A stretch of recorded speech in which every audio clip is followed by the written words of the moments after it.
Today, I want to take the opportunity to work with you guys a little bit and talk about the biggest conversations that are happening in the market today and some of the stuff that you can do as a business owner to sustain and be able to kind of push forward and be able to represent yourself accordingly and grow your business in a time where everybody's freaking out, right? And everybody's thinking, oh my God, what am I going to do?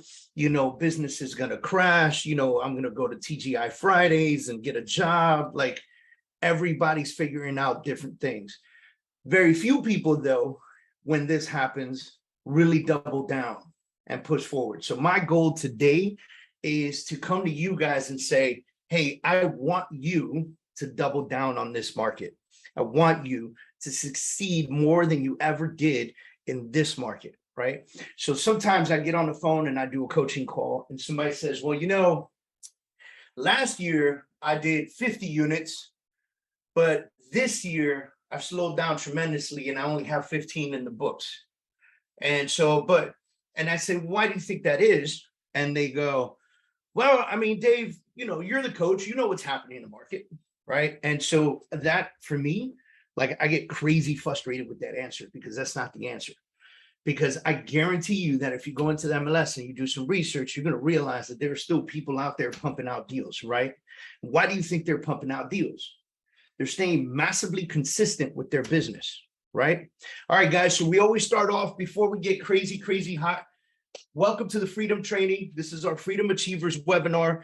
We were doing the SOP webinar. The SOP webinar is over. If you guys want access to the SOP webinar, all of those courses and all of those recorded sessions are in our Freedom Achievers platform. The link to the Freedom Achievers platform is in the chat. Just click on that link, join it, download the app, because the app is going to send you guys push notifications every time we post something in there. And then I challenge you to participate at a very high level, because I promise you, if you show up, you will find things that will help you benefit your business, right? All you got to do is show up. That's step number one, right? So we always start off our freedom training with, it's a freedom day. So everybody, if you can, get inside your chat group right now and go ahead and type, it's a freedom day. I'm going to give you guys a few minutes to do that. It's a freedom day. Type it in, get the endorphins going, make your fingers type that out. It's a freedom day. Put it inside there, believe it, and believe for a fact that you know that you're sitting in this training today to find something that's going to give you additional tools in your business to develop your freedom, whatever that means to you. And that's how this whole coaching company was born, by the way, right? The idea that by building business and creating the right investments and believing in ourselves would help us find the freedom we deserve, whatever that means to you. It could mean a farm in Minnesota. It could mean a beach house in Puerto Rico, right? I mean, I've got folks that have moved to Puerto Rico. I've got folks that have moved to Tulum. Okay, I got friends in Tulum now, which is great. So I got places to vacation, right? Those folks have done the things necessary to develop whatever it is that their freedom is. What do you think for those people it is? It's location freedom, time freedom, financial freedom, right? So whatever it is to you, I want to help you build it. That's why we do this every single week, okay? So much love to you guys. We're going to jump right into this. So look, guys, right now, like we said a little while ago, everybody's freaking out about the market. Everybody's talking about how the market is shifting, how it's changing. And I love, by the way, the word shift is not always a negative thing, right? Like if I'm here and I shift my body to the center so you see me better, that's not a negative thing, is it? We did something great. We put ourselves in position to be seen, right? But people often associate, oh my God, the market is shifting with a negative change. Something wrong is happening in the market. And I guess it's all perspective, right? Because if you said, hey, the market's shifting in a great way, then it'd be a very different thing. What do you guys think is happening? You could type it in the chat group right now. Do you believe that our market is shifting in a negative fashion, or do you believe we're shifting into normalization? Which one do you believe? Normalization or negativity? Normalization or crash? Good. I'm loving it. I see it. So as you can see, most of you already know, right? It's going back to normal. We are facing normalization in our industry. Now, what does that mean? Well, anytime we have a shift where inventory decreases and buyers decrease, that often says that the amount of business that we do will also change. And here's the crazy part. Once upon a time, and I can only speak on the Miami Association of Realtors, once upon a time, the Miami Association of Realtors was the largest association in the nation. And it had like 22,000 agents. And we used to be like, oh my God, there's 22,000 real estate agents signed up with the Miami Association. And today, that number is closer to 65,000. Now, what do you think is going to happen during normalization? Do you believe that we are going to lose real estate agents in this industry? Yes or no? Type it in the chat group.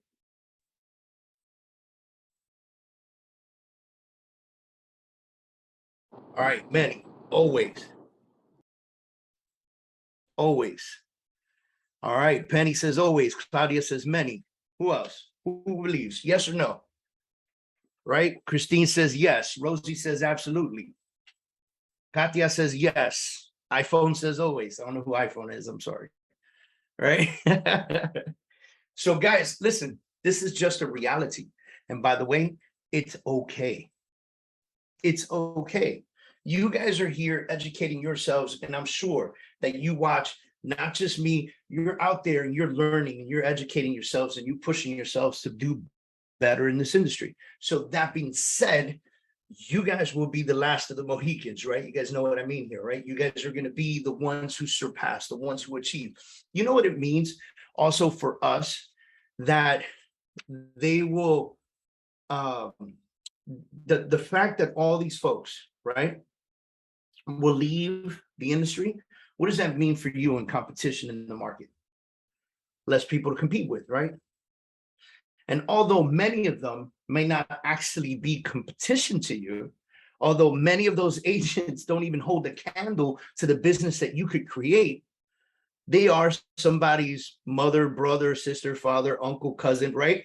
And so what happens when you go to that listing appointment? They go, oh, well, my cousin's a realtor too, right? And so, you know, I'm sure this happens around the nation, but in South Florida, we always joke that every listing appointment, you're in competition with a family member, because somebody in that family has a real estate license, right? And so we are working in a very crazy and exciting time right now. I love this shit, okay? I love this market. I love the excitement that goes behind it. It allows us the opportunity to really create something special for ourselves, because to step up in a market where everything sells in 5 seconds and say, look at me, I'm a top producer, I'm not impressed. If you came into the market and you came in during a very good time where everything sold and everyone had business, you're not impressing me. You want to impress me? Let's go now to the normalization and let's create the same business, right? So how do we create some of the same business? Let's talk into this real quick. First, let's get with listings, right? We are saying that there will be less listings in the market.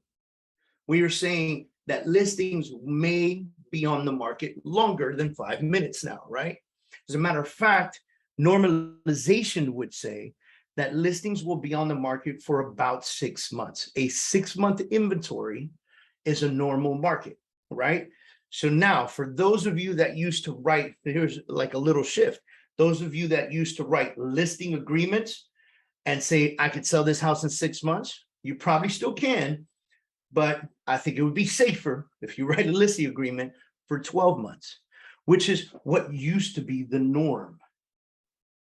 So if you've been in this industry long enough, you know that listing agreements went on the market or listings went on the market and you had an agreement for 12 months and you had a cancellation fee. You have to protect yourself and you have to protect your listings. So yes, there was a cancellation fee. If you were marketing a house with me and I was going to put it on the market, I had a 12-month contract and I had X amount for a cancellation fee. I calculated my cancellation fee by my hourly rate and how much money I knew I would spend in marketing very early on. So photos, video, and all that other stuff. So my cancellation fee was very commensurate to the property size, the location, et cetera, and how much more work it would take to sell that property. If it was a small townhouse, I'd be somewhere about $1,000 for cancellation. If it was a waterfront 6,000 square foot property, my cancellation fee could be somewhere around $5,000-6,000. And when people would question that, I would say, I am committing to you that I am going to spend money in advance to market this property for sale.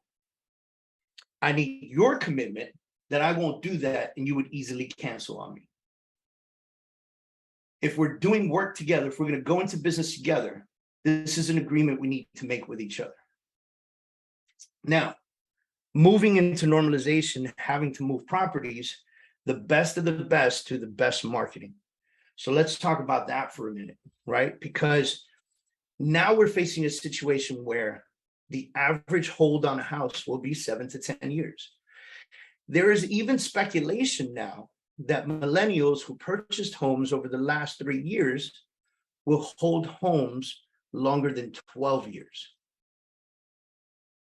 So what does that do for us? That spreads out the gap. We used to say that properties will move every 6 to 7 years, that somebody will own a home on average for 6 to 7 years.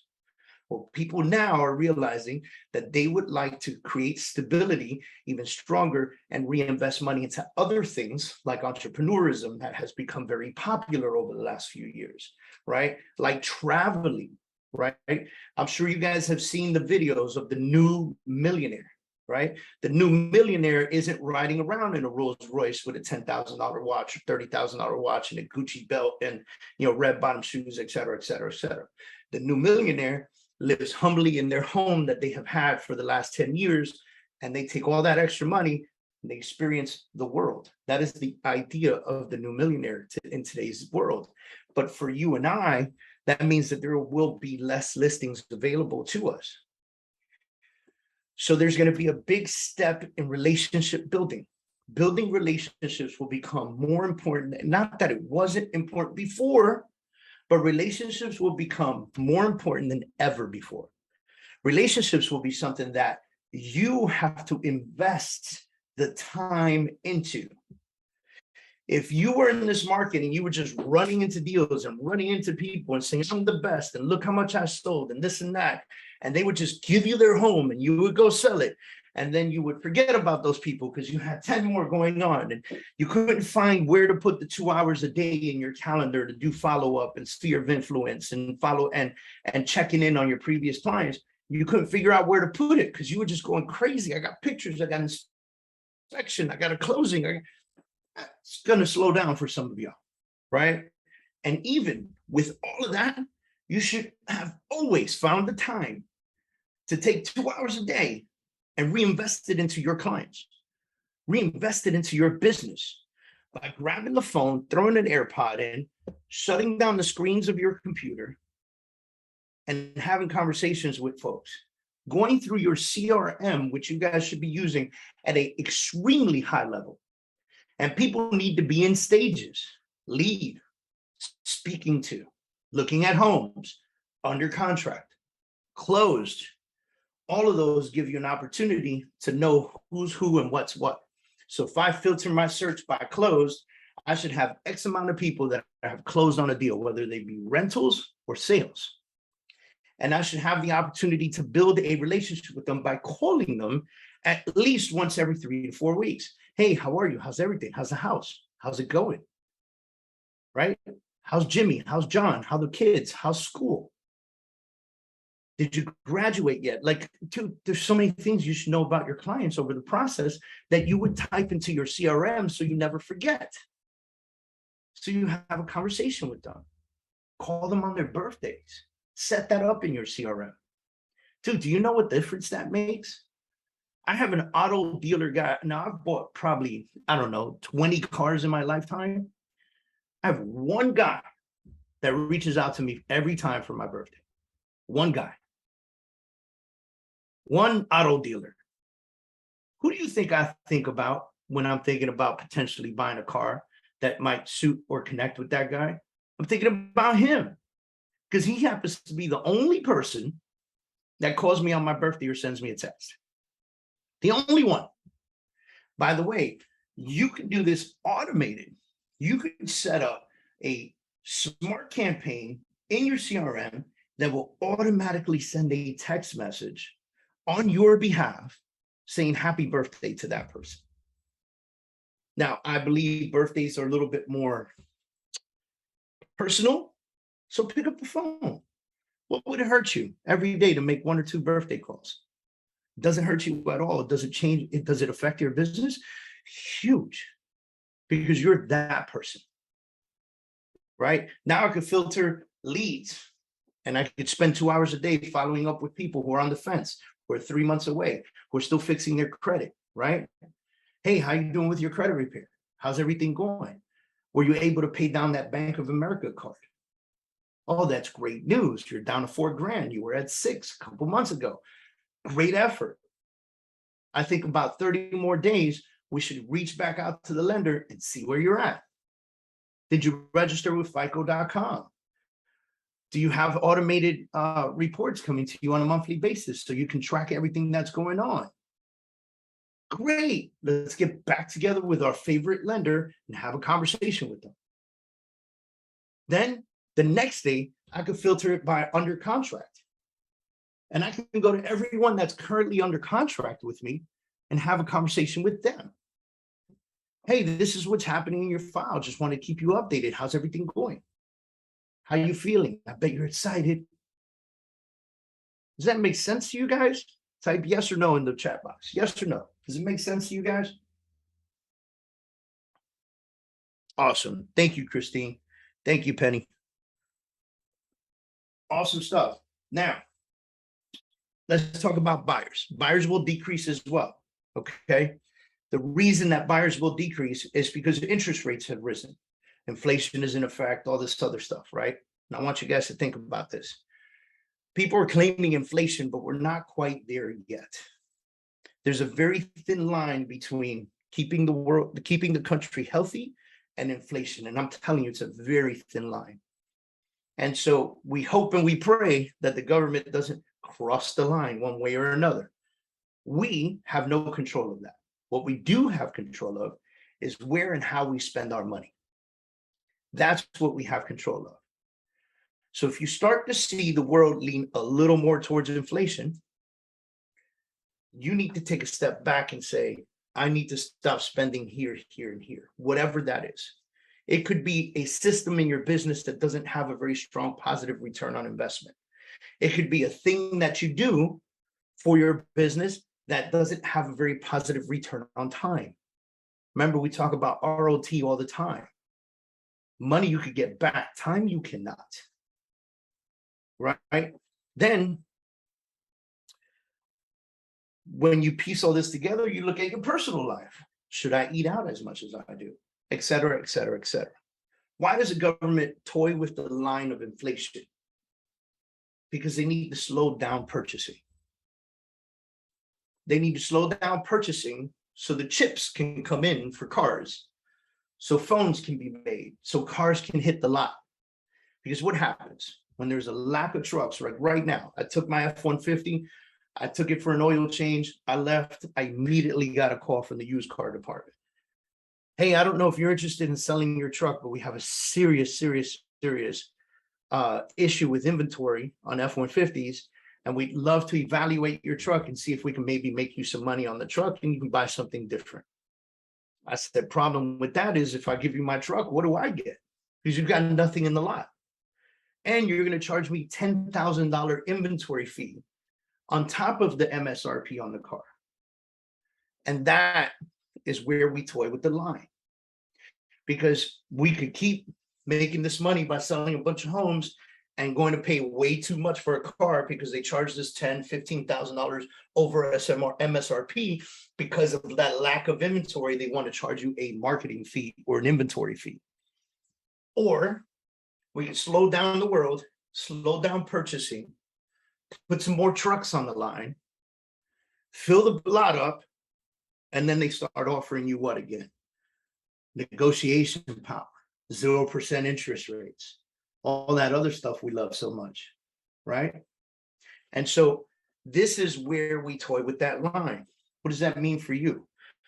Interest rates went up to slow buyers down from purchasing homes so that homes could stop selling $40,000, $50,000 over appraised value.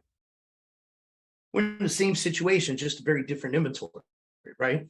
And for some reason, every buyer that previous to this hype that was scratching just to get their discounted purchase and come up with closing costs somehow came up with an extra $40,000, $50,000 over appraised value.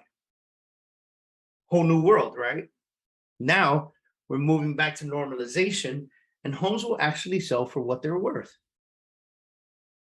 Even now, though, we see properties, there's a battle. It depends on the neighborhood, depends on the type of property, depends on a lot of stuff. But as we push into this and we become more normalized, there's less buyers because the interest rates are higher. Debt to income ratios play a role. A lot of people over the last 2 years have picked up a lot of new toys and have a lot of bills, and they paid way over for them. And they have all this stuff. Therefore, their debt to income ratio is screwed up. Where they qualified at 2.7%, they may not qualify at 5.5%, 6%.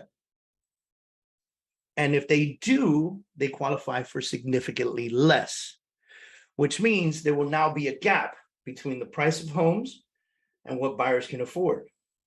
But as long as there are still buyers in the market that can't afford those price points will not decrease.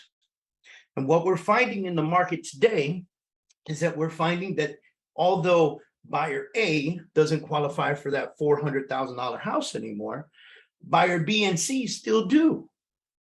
It may not be the house that they wanted because they qualified for $600,000 before and it was a much nicer house, but they still want to buy a house. Because why? Because as real estate agents, we sell the one commodity that everyone wants or needs. Does that make sense to y'all? We have charities that we donate money to that build homes for people. This is what we do. We sell those things, right? So we have the one commodity that most everyone needs or wants. And we get to create that transition, and we get to help people make the largest purchase and the largest decision that they will typically make in their lives.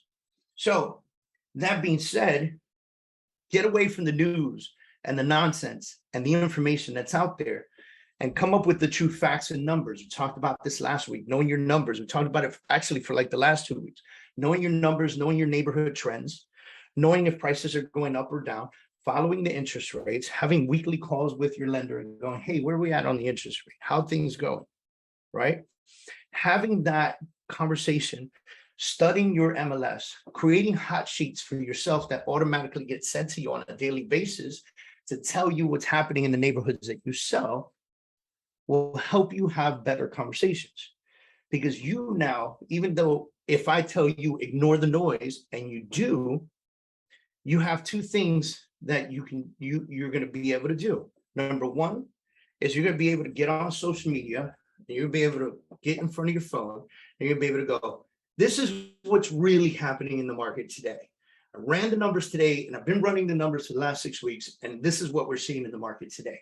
This is the truth, right? This is the truth to the neighborhoods that you're actually looking in, not a national level where they're trying to tie Miami, New York, California in with Tennessee, Minnesota, and Ohio.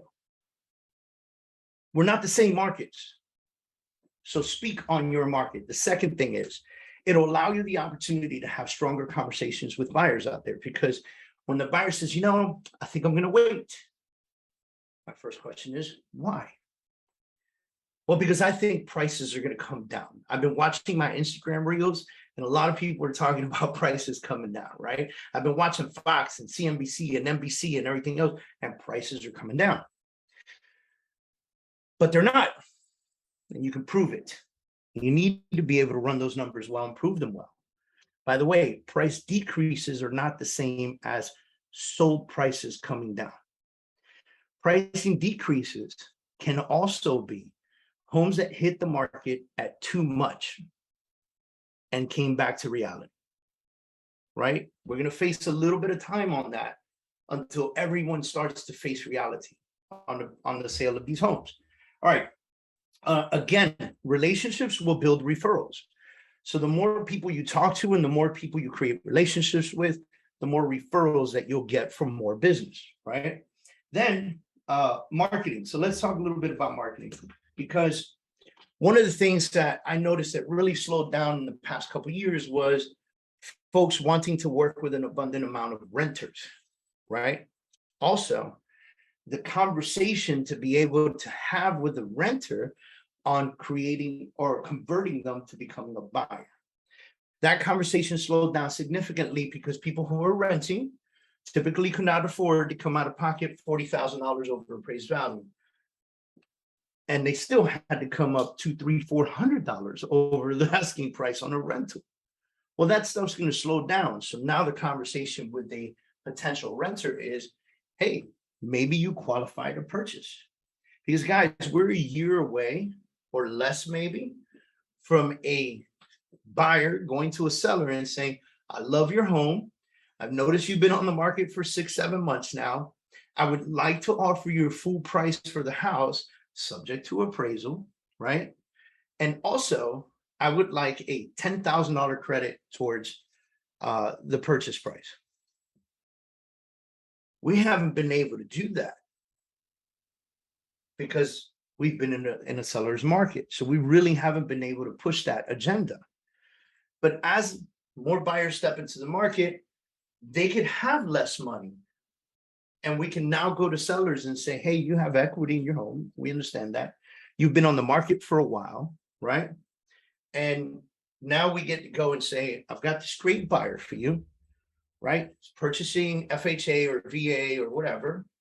And he's got almost enough money to purchase his home, but he needs a credit for 10 grand. And inspection periods are going to be 15 days instead of 3 days. And all of these things will shift. Just pay attention to it, because we still will be competitive with other agents handling business this way. New loan programs will come out. It's just a given. It's going to happen. This is the cycle of real estate. So new programs will come out where people with not enough money will be able to purchase because they'll get it from here, or the new program will require less, or whatever the case is. Right? Now, running ads is a wonderful way on creating lead flow, but also maintaining your brand. As you move to a normalized market, or as you move to any shift that decreases the amount of inventory and decrease or still have historically low inventory and decreases the amount of buyers, allows us the opportunity to brand ourselves in a very, very specific and strong way. So whatever your brand is, right? Whatever your company name is, whatever your team name is, whatever your individual name is, brand the hell out of yourself for the next couple of years. Make it so that everyone knows your face and everyone knows your name. Make it so that when you walk into an event anywhere in the country or anywhere in your space and that you're marketing to, when you walk into an event, people know you. And they know you because you do not get out of their social media reels, and you do not get off their bus stops, and you do not get out of the newspapers, and they can't stop getting your postcards anymore because you're doing this at a very high level. This is one of the most important pieces. And I think next week, we're really going to get deep into brand and brand equity. Okay. Because there is such thing as brand equity, and we're going to get very heavy into that. Okay. Now, one of the biggest things, or one of the biggest notes that I made here was, it is about time, if you like postcards, or if you're into postcards, or you're into social media ads, or whatever your thing is, it's about time that you start marketing into rental communities. Hear me out. We just had a conversation on how to convert renters into buyers, right? So what's wrong with marketing into rental communities and saying, I understand you're a tenant. wouldn't you prefer to be the landlord? I understand you're paying somebody else's mortgage. Wouldn't you rather pay your own? Contact me and let's come up with a plan to get you in your own home. That's a great way to create a pipeline. A great way to create a pipeline. Because some of those folks, believe it or not, will be ready now. Some of them will say, I'm gonna just pick any name. Cat, I've got a 550 credit score, Cat. I don't know what to do. All right, cool. Let's get you with a lender, have them have a conversation with you, look at your credit report and see with simulators how we can raise it. And then let's come up with a 6 to 12 month plan. Great, let's do that. And while that person's on a 6 to 12 month plan, they're so excited about the opportunity to purchase that they won't stop talking about it to their friends, to their family, everyone. And their friends and family are going to go, really? You're working on purchasing? Yeah, I have a plan. Like I worked this out with my realtor and my lender. We got this plan. And I got this credit repair person and I've got this debt payment plan going on and whatever it is, right? And they go, well, introduce me to your realtor. I want to know. And now you get more people and more referrals in your pipeline simply by coming through as a consultant rather than a ticket taker, a McDonald's employee, right? Where people walk in, they go, can I get a number 2? And it's a no-brainer. No, now you're at the gourmet restaurant. How would you like your steak? How would you like it seasoned? What sides would you like? Would you like those cooked to the crisp? Would you like, right? Now we get to be the consultant and help. Have you ever been to a nice restaurant and said, what do you suggest? And they actually have an opinion. They're consulting you on what you should eat for dinner, right? Think about that for a moment. Now, as you're running your marketing, start to figure out what percentage of your income is going to go towards marketing. We talked about this a little bit last week. My belief is 20 to 40% of your income should go back to branding, marketing, and developing your business. 100% agreement. Okay. Run ads, look at Google, look at social media, look at print, because print will be strong for you moving forward. Okay. And then no matter what ad you do, no matter what type of marketing you do, no matter what you put together, everything should look, feel, and smell the same because you have to brand it accordingly. Adidas does not make shoes without their 3 stripes on it, right? Nike does not make shoes without the swoosh. Apple does not make Apple products without the apple on it. Do you understand what I'm saying? Be the Apple of your neighborhood. Use the same colors. Use the same logos. Use the same print. Use the same format over and over and over again. Make the postcard look like the social media ad. Make the social media ad look like the Google ad. Make the Google ad look like the Instagram ad. Make the Instagram ad look like the LinkedIn post.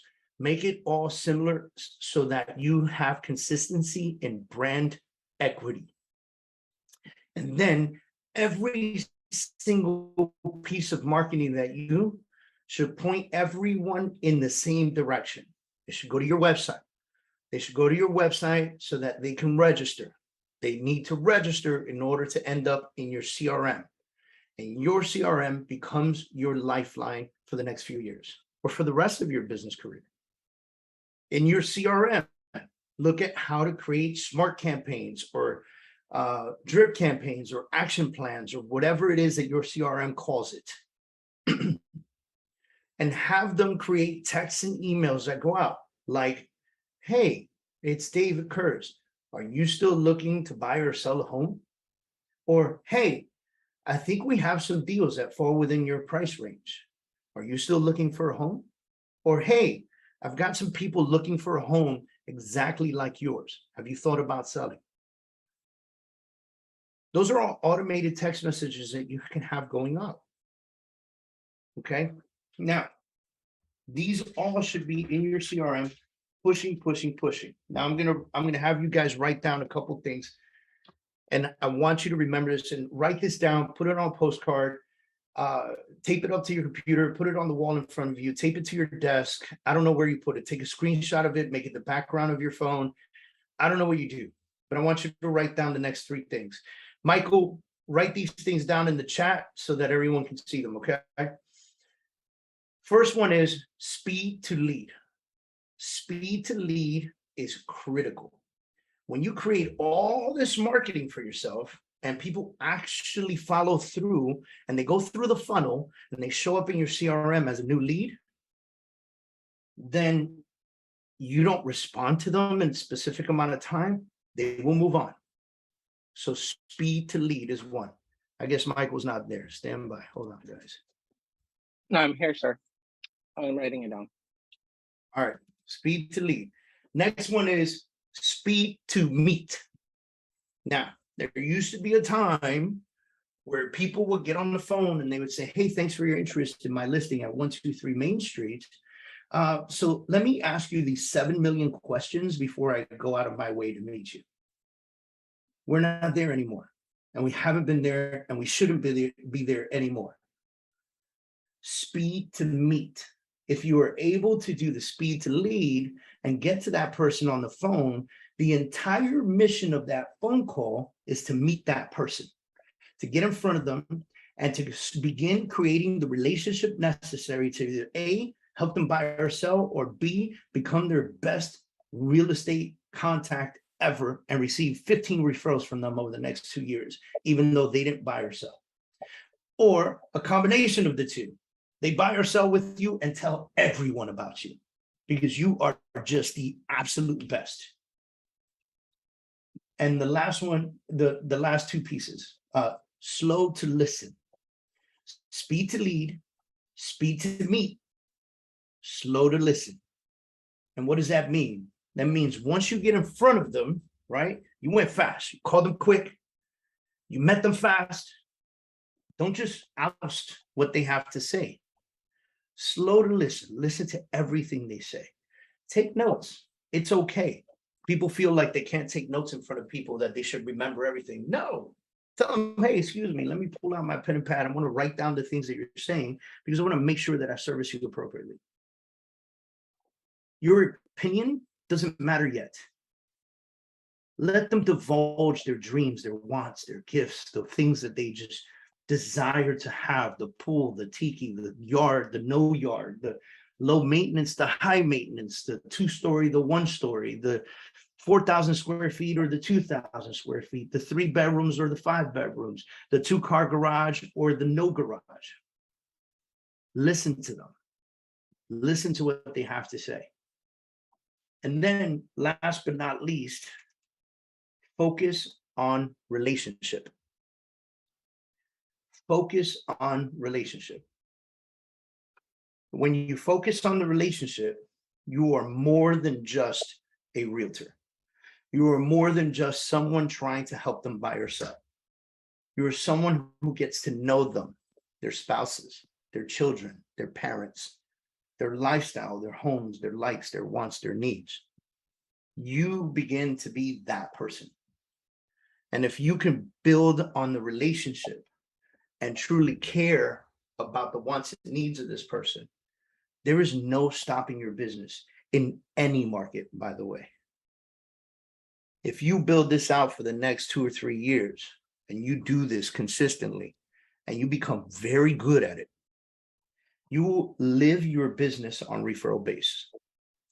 And when you live your business on referral base and you still create relationships with every single person, I'm not telling you got to be best friends with your last 50 clients. I'm telling you, you should know who they are. And you should stay in communication with them.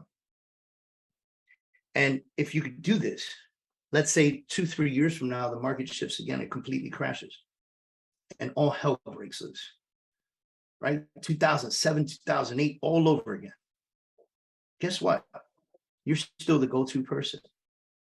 Guess what? They call you and they say, hey, Danielle, I'm losing my home. I don't know what to do next. Or Rosie, I think I need to downsize because I'm not going to be able to afford this because I'm losing my job. Is there still equity in my home? Or is it too late? Do I have to short sale? Will this become an REO? Right? Or Carol, I think I'm good.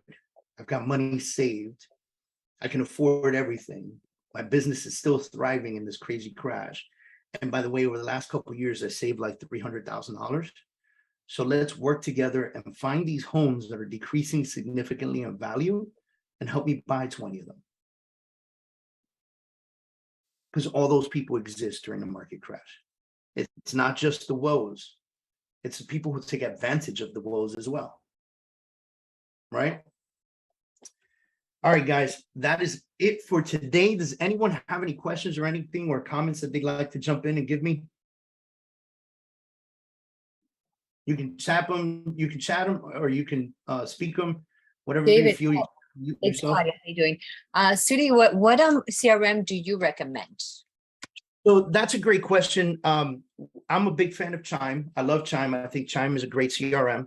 I just started using Follow Up Boss for not for clients, but for my coaching business, and I happen to like it a lot. Follow Up Boss is a little bit cheaper than Chime, but the biggest difference between the two is Follow Up Boss is strictly a CRM, where Chime also has the front-facing website and AI technology. I'll tell you that some of the top 3 CRMs that are out there are Chime, Boomtown, which is another really great one. KV Core is another decent one. I like the other ones before KV Core. Those are my recommendations. There are quite a few out there. I would just say find the right one that suits your needs and your budget. But if you are going to invest into something that's a solid CRM, make sure it has the capability to connect to a front-facing website that can be public-facing, right? So that's where like companies like Chime and Boomtown and those, they do really well. They have front-facing websites. Their websites work on a decent speed. So that's something you want to ask as well. What's your reload speed, right? Because if somebody, you go to a website, it doesn't move in the 0.2 seconds, you move on to another website because it was way too slow, right? And so as long as those companies are doing a great job with their front-facing website, their reload speeds, and then the attraction to get the people in to the CRM, you're in really good position. All the CRMs are going to offer other stuff like the smart campaigns, the drip campaigns, the automation, all that stuff is pretty much offered by everyone. But being able to have a speedy website in the front that connects to your CRM and a CRM that you're going to use.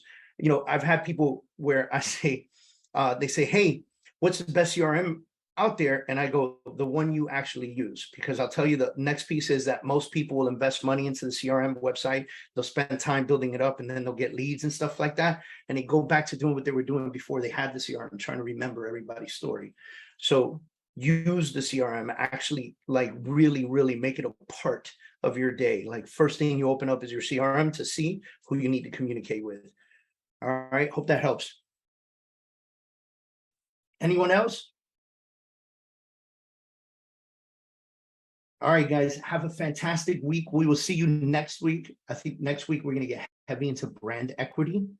So see you guys next week. Have a fantastic week. Rock it out. Think about everything we discussed today.